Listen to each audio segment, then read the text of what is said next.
अध्याय 14। इस अध्याय पर वैचारिक वीडियो देखने के लिए कृपया यहाँ दिए गए क्यूआर कोड को स्कैन करें। भारत का आर्थिक भूगोल, economic geography of India.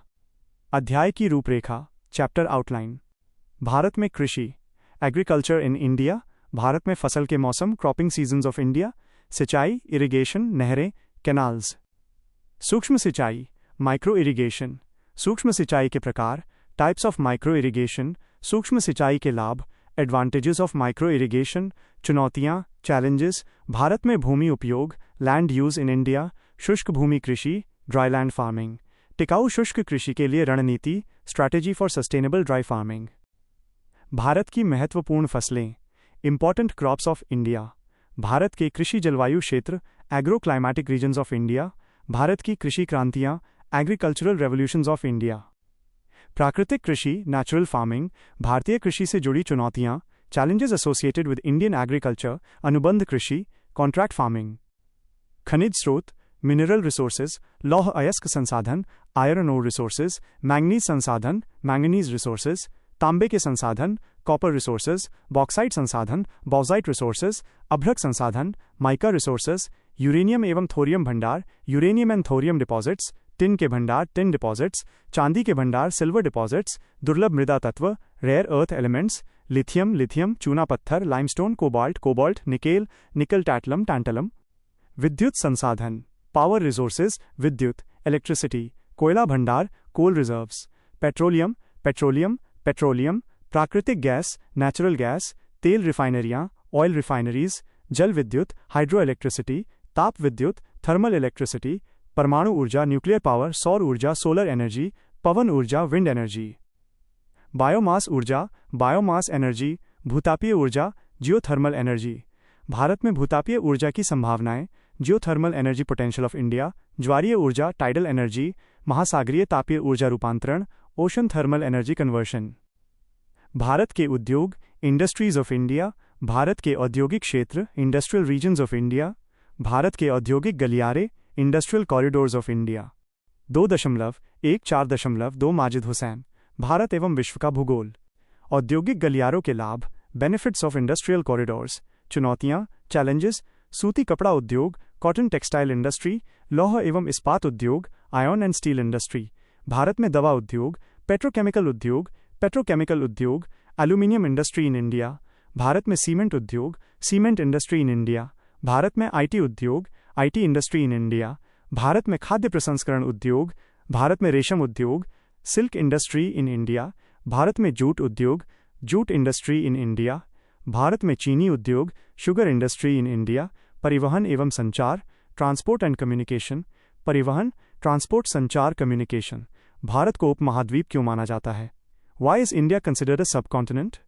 UPSC प्रारंभिक परीक्षा के विगत वर्षों के प्रश्न। यूपीएससी मुख्य परीक्षा के विगत वर्षों के प्रश्न। याद रखने की युक्ति, लर्निंग ट्रिक इनटू त्वरित पुनरावलोकन, क्विक रिवीजन। भारत की भौगोलिक संरचना, जलवायु, मृदा एवं वनस्पति में विविधता के साथ साथ प्रचुर भूमि तथा जल संसाधनों के कारण ये देश अपने प्राकृतिक संसाधनों का दोहन कर पाया है तथा अपने उद्योगों को विकसित कर पाया है। इस अध्याय में हम भारत के कृषि एवं खनिज संसाधनों के बारे में जानेंगे और बाद में देश में स्थापित उद्योगों का अध्ययन करेंगे। भारत में कृषि, एग्रीकल्चर इन इंडिया। भारत के लगभग 42.3% कार्यबल को कृषि क्षेत्र में रोजगार मिलता है तथा राष्ट्रीय सकल घरेलू उत्पाद 2022-23 में इसका योगदान लगभग 18.2% है। भारत कृषि उत्पादन में वैश्विक स्तर पर दूसरे स्थान पर है, जिसका उत्पादन मूल्य 2022 तक $572 बिलियन से अधिक है। देश में विश्व का सबसे बड़ा कृषि योग्य भूमि क्षेत्र भी है, जो लगभग 1.597 मिलियन वर्ग किलोमीटर, 394.6 मिलियन एकड़ क्षेत्र है। भारत दूध, दालों तथा जूट के उत्पादन में विश्व का अग्रणी देश है। चावल, गेहूं, गन्ना, मूंगफली, सब्जियां, फल और कपास के उत्पादन में ये विश्व में दूसरे स्थान पर है। वित्त वर्ष 2022-23 में कृषि निर्यात लगभग $46.44 बिलियन तक पहुंच गया। वर्ष 2021-22 के आर्थिक सर्वेक्षण के अनुसार भारत के बोए गए शुद्ध क्षेत्र का लगभग 49% सिंचित है, जिसमें 40% पानी नहरों तथा 60% भूजल स्रोतों से प्राप्त होता है। भारत में फसल के मौसम, cropping seasons of India. Bharat में 3 फसली मौसम हैं, जो तापमान एवं नमी की स्थिति पर निर्भर करते हैं। इससे देश में उगाई जाने वाली फसलों की विविधता मिलती है। तालिका 14.1 खरीफ मौसम, खरीफ सीजन। समय अवधि, टाइम पीरियड, जून से अक्टूबर। बुवाई, सोइंग, जून में दक्षिण पश्चिम मानसून के प्रारंभ के साथ शुरू होती है। कटाई, हार्वेस्टिंग, सितंबर से अक्टूबर। प्रमुख फसलें, मेजर क्रॉप्स, धान, चावल, मक्का, ज्वार, बाजरा, दालें जैसे मूंग, उड़द और अरहर, कपास, मूंगफली, सोयाबीन तथा गन्ना। जलवायु परिस्थितियां, क्लाइमेटिक कंडीशंस, पर्याप्त वर्षा के साथ गर्म एवं आर्द्र मौसम की आवश्यकता होती है। बाजरा, दालें तथा तिलहन निम्न आर्द्र क्षेत्रों में भी उगाए जा सकते हैं। रबी मौसम, राबी सीजन। समय अवधि, अक्टूबर नवंबर से मार्च अप्रैल। बुवाई, मानसून की वर्षा के बाद अक्टूबर से दिसंबर तक। कटाई, मार्च से अप्रैल। पश्चिमी विक्षोभ के कारण सर्दियों में होने वाली वर्षा इसके विकास में सहायक होती है। भारत का आर्थिक भूगोल 2.1-4.3 तालिका 14.1 भारत के फसली मौसम। फसली मौसम, उत्तरी राज्यों में उगाई जाने वाली प्रमुख फसलें। दक्षिणी राज्यों में उगाई जाने वाली प्रमुख फसलें। खरीफ, जून अक्टूबर। चावल, कपास, बाजरा, मक्का, ज्वार, अरहर, काला चना, हरा चना। चावल, मक्का, रागी, ज्वार, मूंगफली। रबी, अक्टूबर मार्च अप्रैल। गेहूं, चना, जौ, सरसों, रेपसीड, मसूर, मटर, हरा चारा, बरसीम। गेहूं, सरसों, जौ, चना, जई, सूरजमुखी। जायद, मार्च अप्रैल जून।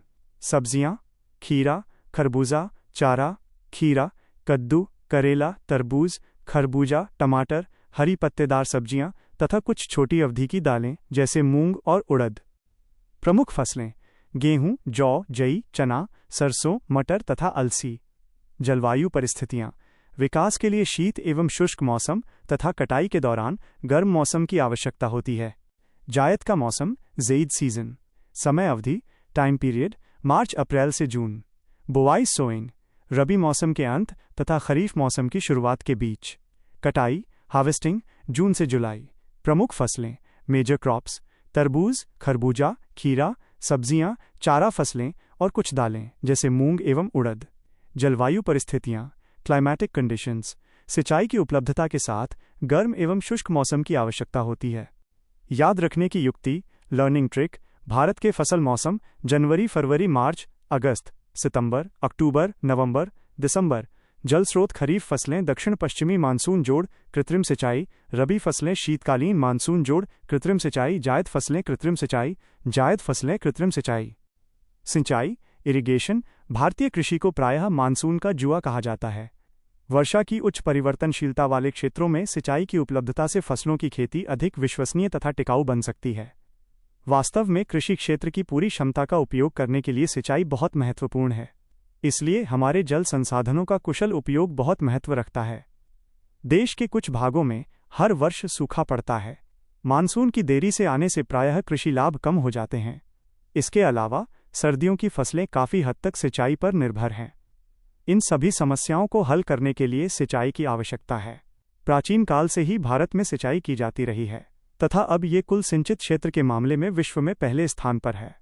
मुख्य सिंचाई स्रोत तथा उनके द्वारा सिंचित क्षेत्र चित्र 14.1 में दिखाए गए हैं। उद्देश्य के आधार पर सिंचित खेती को इस प्रकार वर्गीकृत किया जा सकता है। सुरक्षात्मक सिंचाई, प्रोटेक्टिव इरिगेशन, पौधों को सूखने से बचाने के लिए सिंचाई की जाती है।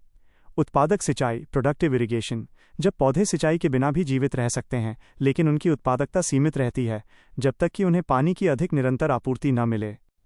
नहरें, कैनाल्स, नहरें भारत में सिंचाई के सबसे पुराने तथा सबसे महत्वपूर्ण स्रोतों में से एक हैं। यद्यपि नहर सिंचाई मुख्य रूप से भारत के विशाल मैदानी क्षेत्रों पंजाब, हरियाणा, उत्तर प्रदेश, उत्तराखंड, राजस्थान, बिहार तथा पश्चिम बंगाल और भारत के उपजाऊ मैदानों आंध्र प्रदेश, कर्नाटक, मध्य प्रदेश, ओडिशा तथा तमिलनाडु तक ही सीमित है। बारी दोआब नहर, भाखड़ा नहर, इंदिरा गांधी नहर, पूर्वी एवं पश्चिमी यमुना नहरें, गंगा नहर, आगरा और शारदा नहरें भारत की कुछ महत्वपूर्ण सिंचाई प्रणालियां हैं। नहर सिंचाई ने इंदिरा गांधी नहर कमांड क्षेत्र में थार रेगिस्तान के कुछ क्षेत्रों को उपजाऊ हरे भरे क्षेत्रों में बदल दिया है। तालिका 14.2 नहर सिंचाई तथा सिंचाई के अन्य स्रोतों के अंतर्गत आने वाले क्षेत्र को दर्शाती है और तालिका 14.3 भारत की प्रमुख नहरों को दर्शाती है। 2.1-4.4 माजिद हुसैन, भारत एवं विश्व का भूगोल। मानचित्र, इंडिया इरिगेशन। मानचित्र की कुंजी, लेजेंड बाय पॉन। Irrigated by canals. नारंगी रंग, इरिगेटेड बाय वेल्स। बैंगनी रंग, इरिगेटेड बाय टैंक्स। हल्के नारंगी रंग की धारियां, irrigated by other sources. Canal, river. मानचित्र के नीचे की जानकारी। चित्र 14.1 सिंचाई के स्रोत। भारत का आर्थिक भूगोल 2.1 4.5। इस पृष्ठ पर तालिका 14.2 दी गई है, जिसमें वर्ष 2021-22 के लिए भारत के विभिन्न राज्यों और केंद्र शासित प्रदेशों में सिंचाई के अलग अलग स्रोतों जैसे नहरें, तालाब, ट्यूबवेल और अन्य स्रोत का राज्यवार विवरण और उनका शुद्ध सिंचित क्षेत्र दर्शाया गया है।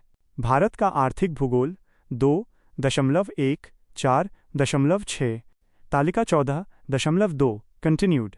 राज्य, संघ राज्य क्षेत्र, वर्ष। नहरें सरकारी, नहरें निजी, नहरें कुल, कुएं तालाब, कुएं ट्यूबवेल, कुएं अन्य स्रोत। शुद्ध सिंचित क्षेत्र, कॉलम 4 से 8। 1 2 3 4 5 6 7 8 9। दादर एवं नगर हवेली और दमन एवं दीव 0 0 0 0 1 0 2। दिल्ली 2 2 18 0 1 22। जम्मू एवं कश्मीर 163 104 267 10 8 7 22 315। लद्दाख 3 17 20 0 20। लक्षद्वीप पुडुचेरी 5 5 9 0 14। अखिल भारत 19,054 164 19,218 2,205 36,797 10,308 9,387 77,916। अनंतिम नोट, 0-500 हेक्टेयर से कम क्षेत्र से संबंधित है। रिक्त स्थान राज्यों, संघ राज्य क्षेत्रों से डेटा की उपलब्धता या रिपोर्टिंग नहीं होने को दर्शाता है। स्रोत, अर्थशास्त्र एवं सांख्यिकी निदेशालय, कृषि एवं किसान कल्याण मंत्रालय। तालिका 14.3 भारत की प्रमुख नहरें। क्रॉसम नहर, स्रोत, वर्ष। कमांड के अंतर्गत क्षेत्र। सिंचाई के अंतर्गत जिले। 1 इंदिरा गांधी नहर। हरिके बैराज, सतलुज एवं व्यास नदियां 31 मार्च 1958 को शुरू। 19.63 मिलियन हेक्टेयर। राजस्थान, इससे पंजाब में सिंचाई नहीं होती है।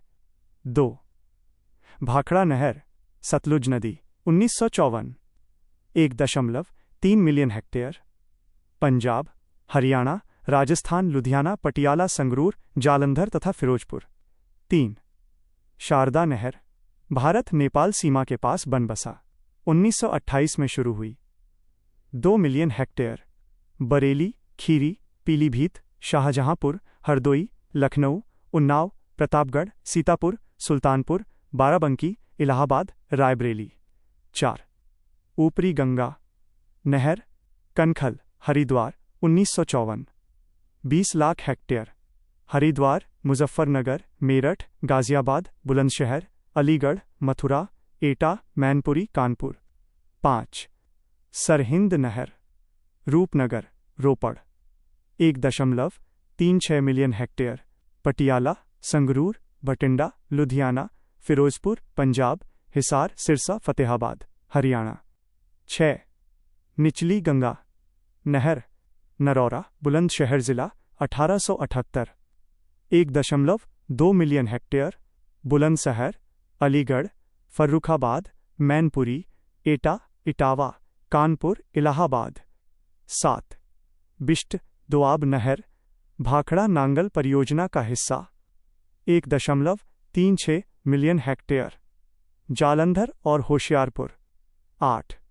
पश्चिमी यमुना नहर, ताजेवाला 2.5 मिलियन हेक्टेयर, अंबाला, कुरुक्षेत्र, करनाल, पानीपत, रोहतक, हिसार, सिरसा, फरीदाबाद तथा जिंद।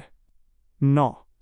ऊपरी बारी दोआब नहर, माधोपुर, पठानकोट, रावी नदी 1859, 5.4 लाख हेक्टेयर, गुरदासपुर और अमृतसर। 10. तवा नहर, तवा बैराज 4 लाख हेक्टेयर, नर्मदापुरम। 11. पूर्वी यमुना नहर, फैजाबाद, सहारनपुर 1831, 2 लाख हेक्टेयर, सहारनपुर, मुजफ्फरनगर, मेरठ, बागपत, गाजियाबाद। 12. मेट्टूर नहर, मेट्टूर बांध 1.2 लाख हेक्टेयर, सलेम, तिरुचिरापल्ली। भारत का आर्थिक भूगोल 2.1-4.7। नहर सिंचाई के लाभ, मेरिट्स ऑफ कैनाल इरिगेशन। 1. नहरें सिंचाई का बारहमासी स्रोत हैं। 2. नहरें सिंचाई का सस्ता स्रोत हैं। 3. नहरें बहुत अधिक मात्रा में तलछट लाती हैं, जो सिंचित खेतों की उर्वरता को बढ़ाती हैं। 4. नहरें कृषि को टिकाऊ बनाती हैं। 5. नहरें बरसात के मौसम में बाढ़ को नियंत्रित करने में मदद करती हैं। नहर सिंचाई के नुकसान, डिमेरिट्स ऑफ कैनाल इरिगेशन। 1. नहर के कारण पानी का अत्यधिक उपयोग एवं दुरुपयोग होता है। 2. अत्यधिक सिंचाई से जलभराव होता है। 3. अत्यधिक सिंचाई से भूमिगत जल स्तर में वृद्धि होती है। 4. बरसात के मौसम में कई नहरें ओवरफ्लो हो जाती हैं। 5. नहर से सिंचाई केवल मैदानी क्षेत्रों में ही संभव है। 6. जल जमाव वाले क्षेत्र मच्छरों के प्रजनन के मैदान बन जाते हैं। 7. अर्धशुष्क क्षेत्रों में नहर से सिंचाई के कारण ऊसर कलर बनने की समस्या होती है। कुएं एवं ट्यूबवेल, वेल्स एंड ट्यूबवेल्स। कृषि जनगणना 2015-16 के अनुसार भारत के कुल सिंचित क्षेत्र का लगभग 64% भूजल स्रोतों से सिंचित है, जिसमें कुएं एवं ट्यूबवेल दोनों शामिल हैं। भारत के उत्तरी मैदानों में ट्यूबवेल सिंचाई का व्यापक विकास हुआ है। लगभग 95% ट्यूबवेल उत्तर प्रदेश, पंजाब, हरियाणा, गुजरात, बिहार, मध्य प्रदेश, महाराष्ट्र, आंध्र प्रदेश, कर्नाटक, पश्चिम बंगाल तथा ओडिशा में स्थित हैं। ट्यूबवेल सिंचाई के लाभ, merits of tubewell irrigation. 1. Tubewell कम समय में लगाए जा सकते हैं। 2. सरकार और किसानों द्वारा सुविधाजनक स्थानों पर ट्यूबवेल लगाए जा सकते हैं। 3. ट्यूबवेल कम लागत पर लगाए जा सकते हैं। 4. ट्यूबवेल सिंचाई का एक स्वतंत्र स्रोत है। 5. आवश्यकता पड़ने पर ट्यूबवेल का उपयोग किया जा सकता है। 6. ट्यूबवेल के पानी में कई खनिज एवं लवण जैसे नाइट्रेट, सल्फेट आदि होते हैं, जो मृदा की उर्वरता को बढ़ाते हैं। ट्यूबवेल सिंचाई से हानि, demerits of tubewell irrigation. 1. Tube well से सीमित क्षेत्र में ही सिंचाई की जा सकती है। 2. भूमिगत जलस्तर विशेष रूप से गर्मी के मौसम में कम हो जाता है। 3. मानसून की विफलता की स्थिति में भूमिगत जलस्तर गिर जाता है तथा फसलों की सिंचाई के लिए पर्याप्त पानी उपलब्ध नहीं हो पाता। 4. चूंकि ट्यूबवेल एवं पंपिंग सेट बिजली तथा डीजल से चलते हैं, इसलिए इसे सिंचाई का महंगा तरीका माना जाता है। तालाब, टैंक्स। तालाब से सिंचाई विशेष रूप से दक्कन पठार के पूर्वी भाग में की जाती है, जहां स्थलाकृति छोटी छोटी नदियों पर बांध बनाने तथा कृत्रिम झीलों में पानी इकट्ठा करने के लिए उपयुक्त है। तमिलनाडु में चेंगलपट्टू, उत्तरी अरकाट, दक्षिणी अरकाट, आंध्र प्रदेश में नेल्लोर तथा वारंगल जिलों में बड़ी संख्या में तालाब पाए जाते हैं।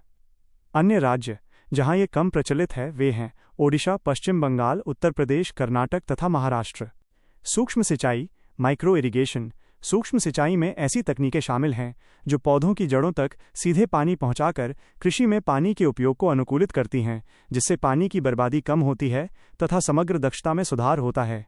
इसमें ड्रिप सिंचाई, स्प्रिंकलर और फॉगर्स जैसी विधियां शामिल हैं, जिनमें से प्रत्येक के अलग अलग लाभ एवं उपयोग हैं। सूक्ष्म सिंचाई के प्रकार, types of micro irrigation. 1. Drip सिंचाई, ड्रिप इरिगेशन। विवरण, डिस्क्रिप्शन। पाइप तथा एमिटर के नेटवर्क के माध्यम से सीधे पौधे की जड़ों तक पानी पहुंचाता है, जिससे पानी का सटीक उपयोग संभव होता है। चित्र 14.2। लाभ, एडवांटेजेस। केवल पौधों की जड़ क्षेत्र पर सिंचाई पर ध्यान केंद्रित करके पानी की बर्बादी को कम करता है। कम पानी के दबाव की आवश्यकता होती है, जिससे ऊर्जा लागत कम होती है। पानी में मिश्रित उर्वरकों या कीटनाशकों के साथ इसका उपयोग किया जा सकता है, जिससे पोषक तत्वों का अवशोषण बेहतर होता है तथा रासायनिक अपशिष्ट कम होता है। 2.1-4.8 माजिद हुसैन, भारत एवं विश्व का भूगोल। चित्र 14.2 ड्रिप सिंचाई।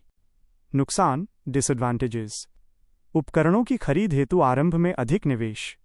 पाइपों का जाम होना विशेष रूप से कठोर जल वाले क्षेत्रों में पानी की आपूर्ति में बाधा उत्पन्न कर सकता है। इनको लगाने के लिए फसल पादपों के बीच जगह की आवश्यकता होती है। इस कारण अलग अलग पादप अंतराल वाले क्षेत्रों में इसका उपयोग सीमित मात्रा में ही हो सकता है।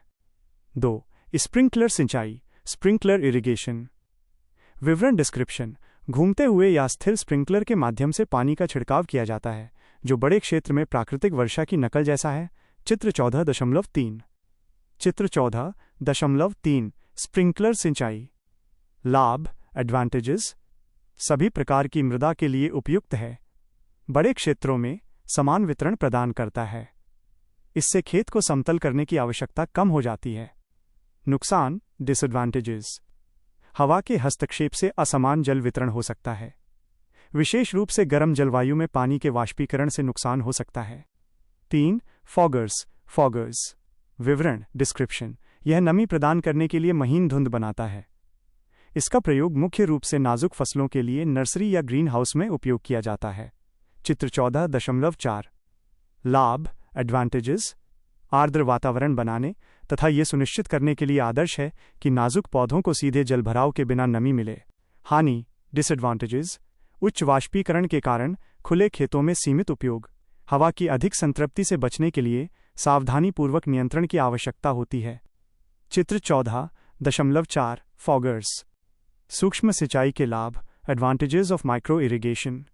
जल संरक्षण, वाटर कंजर्वेशन। ये जल उपयोग दक्षता में नाटकीय रूप से सुधार करता है, विशेष रूप से उन क्षेत्रों में जहां पानी की कमी है। भारत का आर्थिक भूगोल। 2.1-4.9 मृदा अपरदन को रोकता है, प्रिवेंट्स सॉइल इरोजन। चूंकि ये अति संतृप्ति से बचाता है, इसलिए मृदा अपरदन की संभावना न्यूनतम होती है।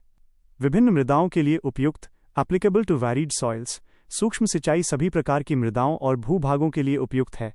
इसके लिए खेतों को समतल करने की आवश्यकता नहीं होती है। फसल उत्पादकता में सुधार, इंप्रूव्ड क्रॉप प्रोडक्टिविटी। समान जल वितरण से लगातार वृद्धि होती है, पोषक तत्वों की हानि कम होती है और उपज बढ़ती है।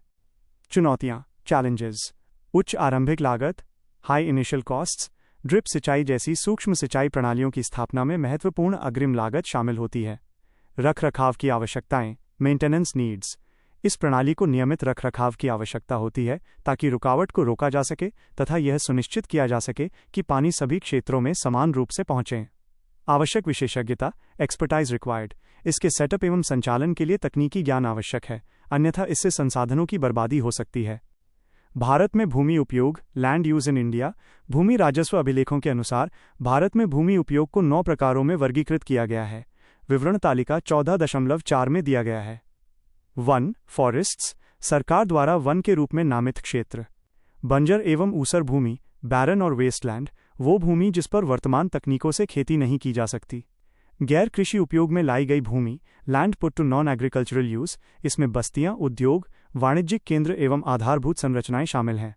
स्थायी चारागाह एवं चरागाह भूमि, permanent pastures and grazing lands. अधिकतर स्थायी चारागाह एवं चरागाह भूमि पंचायतों या सरकार के स्वामित्व में होती है। ये शायद ही कभी निजी स्वामित्व में होती है।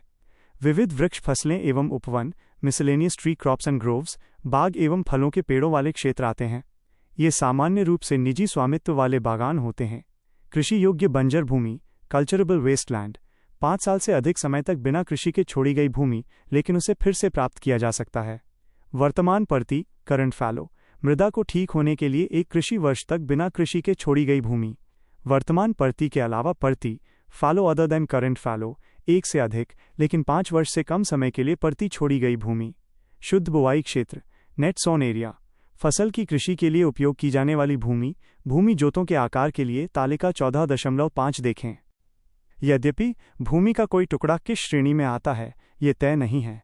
ये कई कारणों से बदलता रहता है, जैसे शहरीकरण, अर्बानाइजेशन। शहरों के विस्तार से कृषि एवं वन भूमि शहरी क्षेत्रों में परिवर्तित हो जाती है। औद्योगिकरण, इंडस्ट्रियलाइजेशन। उद्योगों की स्थापना के लिए भूमि के बड़े क्षेत्रों की आवश्यकता होती है, जिससे ग्रामीण एवं प्राकृतिक भूमि का रूपांतरण होता है। आधारभूत संरचना का विकास, इंफ्रास्ट्रक्चर डेवलपमेंट। सड़कों, रेलवे, हवाई अड्डों एवं बांधों के निर्माण से भूमि उपयोग में बदलाव होता है। कृषि विस्तार, एग्रीकल्चरल एक्सपेंशन। भोजन की बढ़ती मांग से वनों की कटाई होती है तथा प्राकृतिक पारिस्थितिकी तंत्र कृषि भूमि में परिवर्तित हो जाते हैं। वनों की कटाई, डिफॉरेस्टेशन। लकड़ी, कृषि कार्य या बस्तियों के विस्तार के लिए जंगलों को साफ करने से भूमि उपयोग में महत्वपूर्ण बदलाव होता है। जनसंख्या वृद्धि, पॉपुलेशन ग्रोथ। जनसंख्या दबाव बढ़ने से आवास एवं संसाधनों के लिए प्राकृतिक भूमि पर अतिक्रमण होता है। खनन, माइनिंग। खनिजों एवं संसाधनों के निष्कर्षण से प्राकृतिक परिदृश्य में बदलाव होता है। जलवायु परिवर्तन, क्लाइमेट चेंज।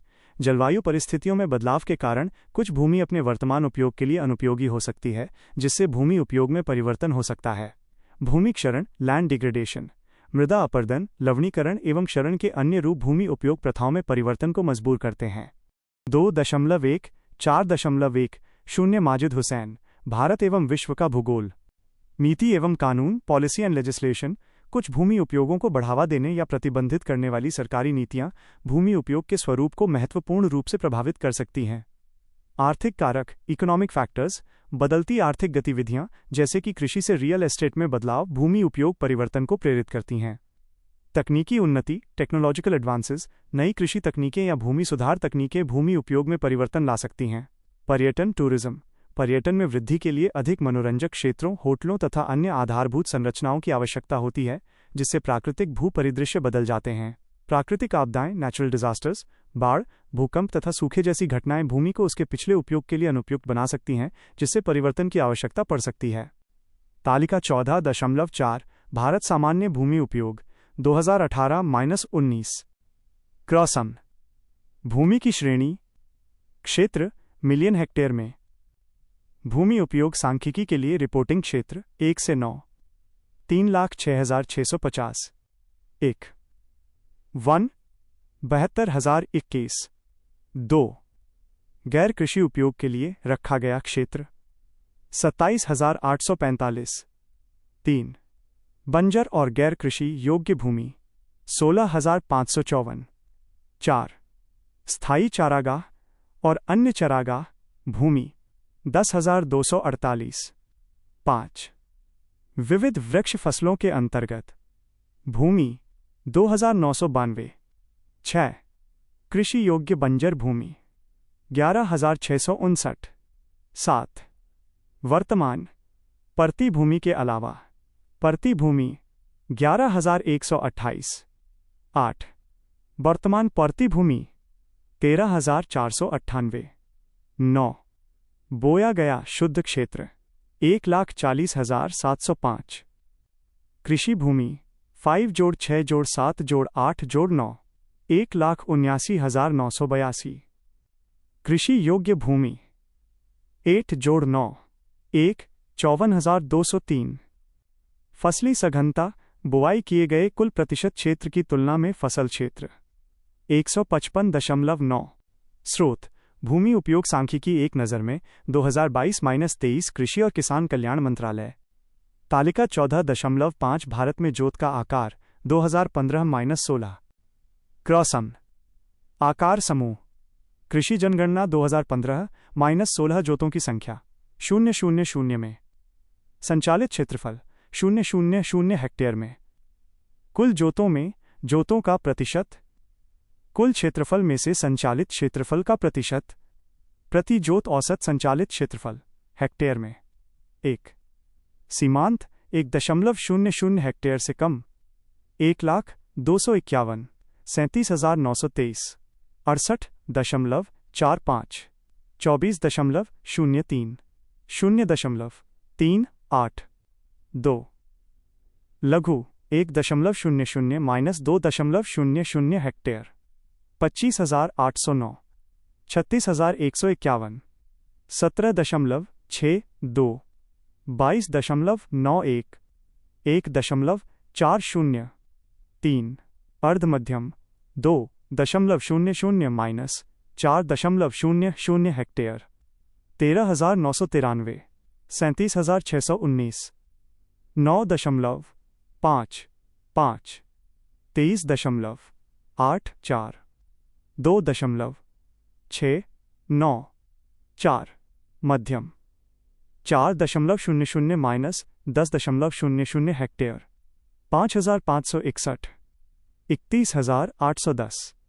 3.80 20.16 5.72 5 बड़ा 10.00 हेक्टेयर और उससे अधिक 838 14,314 0.57 9.07 17.07 कुल 1,46,454 1,57,817 100.00 100.00 1.08 स्रोत भारत सरकार 2019 कृषि जनगणना 2015-16 कृषि जनगणना प्रभाग कृषि सहकारिता एवं किसान कल्याण विभाग कृषि एवं किसान कल्याण मंत्रालय नई दिल्ली